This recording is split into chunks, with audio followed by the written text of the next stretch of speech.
लग रहा किया काने ठीक है हे गे हम तोरा की कहियो ले सुन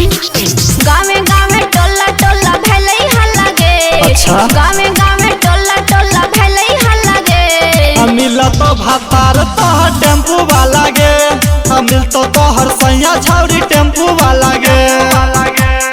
जिला दारा भंगा मधुबनी वाला गे अच्छा जिला दारा भंगा मधुबनी वाला गे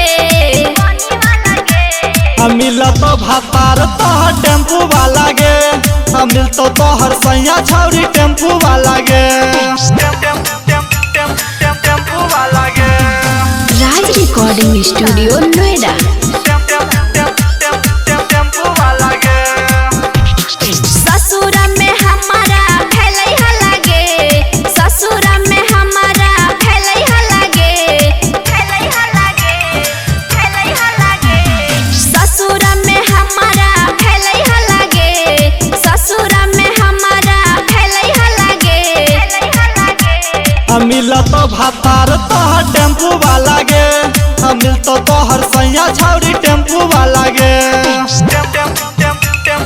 टेम्पू वाला गे डीजे ज्योतिलाल डीजे टेम्पू वाला गे मिथल सा सिंगर किया करलो हल्ला गे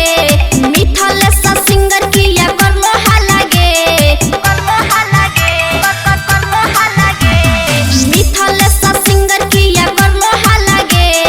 मिथल सा सिंगर किया करलो हल्ला गे मिला तो भातार तो टेम्पू वाला गे मिल तो हर सैया छौरी टेम्पू वाला गे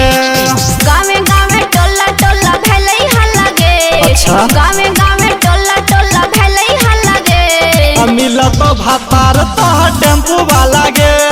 मिल तो हर सैया छौरी टेम्पू वाला गे